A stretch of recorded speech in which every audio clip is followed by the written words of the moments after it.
prison, que tu es dans cette prison, premier signe, ce sont le rêve de ces lieux-là où tu es né régulièrement ou des anciennes maisons.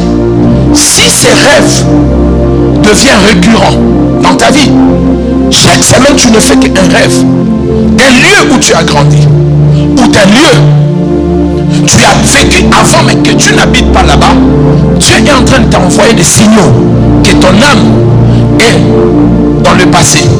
Toi physiquement tu veux aller très loin, mais spirituellement on veut te retenir dans le passé. J'ai vécu cela en Europe pendant des années, jusqu'à ce que j'ai frappé cela pendant 1 an de prière chaque mercredi, 52 jours de semaine, 52 semaines de jeûne, pour briser cette limitation, pour que mon âme ne retourne plus là-bas, pour que je ne rêve plus de cette maison-là. Tu ne te poses pas de questions. Toi tu vis aujourd'hui à Lingwala ou à Kintambo, mais tu ne fais que rêver du bas Congo, dans l'internat, d'un endroit où tu es. Pourquoi? Ça veut dire que ton âme est restée en arrière. Il s'est passé une mauvaise chose dans cet endroit-là, et il te faut des moments de prière intense. Parce que, frère, la délivrance, tout dépend de la profondeur de ton problème. Le problème, ce n'est pas le nom de Jésus. Beaucoup de gens pensent que le nom de Jésus n'est pas puissant quand vous enseignez. Le nom de Jésus est tellement puissant. Ça dépend de la personne qui l'utilise. Le fils de Séva, on dit au nom de Jésus, les démons l'ont frappé. C'était le même nom de Jésus, mais il n'avait pas les droits et l'autorité sur cela. Faites attention, mes bien-aimés. Certaines situations de votre vie, il faut faire la communion de jeûne et de prière pour briser cela. Vous êtes appelés. Voyez, cet anneau était appelé de venir à Jérusalem et que le roi puisse monter sur lui. Mais toute sa vie, il a passé cela où? Attaché au village. Il y a des gens ici qui ont de puissants ministères, de puissants hommes d'affaires, de puissantes femmes d'affaires, des hauts cadres, intelligents, mais rien ne bouge dans votre vie. Alléluia. Pourquoi? Parce qu'il y a cette prison natale. Amen. J'ai entendu quelqu'un me dire Amen. Voyez mes bien-aimés dans le Seigneur, je vous ai donné le premier signe. Quand vous rêvez de manière récurrente ou régulière, vous voyez toujours, vous êtes dans ces lieux-là, ou vous êtes dans un village, alors que vous n'êtes jamais parti dans un village, ou vous êtes déjà parti, mais vous reconnaissez que vous êtes dans le village de vos parents. Vous êtes quelque part là-bas à, je ne sais pas, Kinzamvouete, à Malemankoulou, je ne sais pas moi, mais alors que tu ne vis plus là-bas.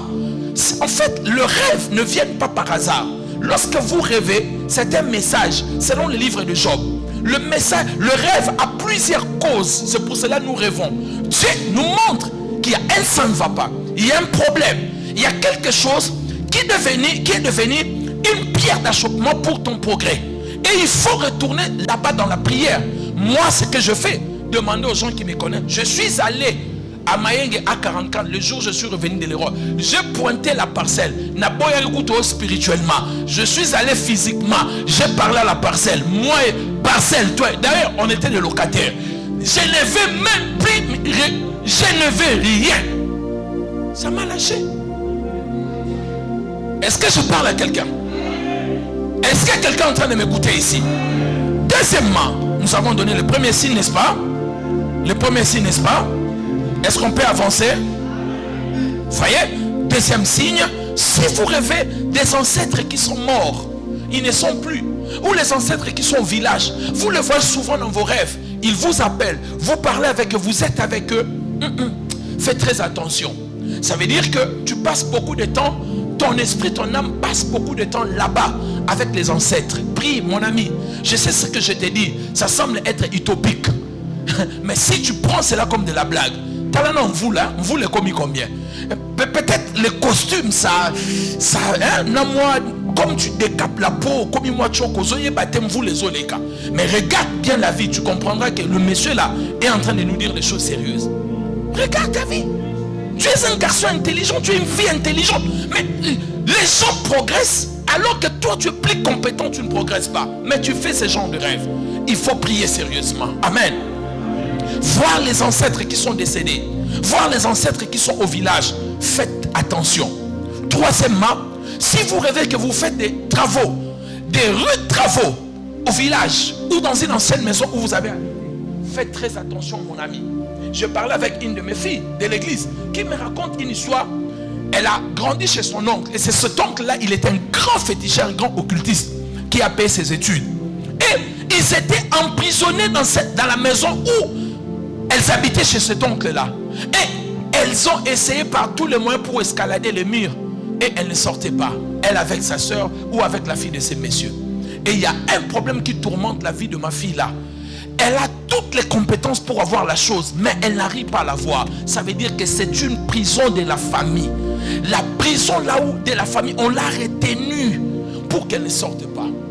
Ce n'est pas en vain, tu rêves que tu essayes de sauter le mur, tu n'arrives pas. Tu essayes de monter, tu tombes. Tu essayes d'escalader. Ce sont des messages. Il faut considérer cela. Alléluia. Dis après moi au nom de Jésus. Dis-le bien au nom de Jésus. Je déclare. Et je déclare. Aujourd'hui, mon âme est libérée. Oh Dieu, il est écrit dans ta parole. Retire mon âme de la prison. Que mon âme soit retirée de toutes sortes de prisons. Et c'est là au nom de... Tu es au village, toi un jeune homme, mais tu rêves, tu es au village. Des fois tu es bien habillé, mais tu es en train de laver de grosses marmites au village. Papa,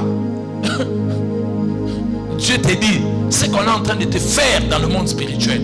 Si tu ne prends pas cela au sérieux. Aujourd'hui, j'ai un ami, ma femme le connaît, qui a des grandes ouvertures aujourd'hui, qui va peser de millions et des millions dans les jours qui arrivent.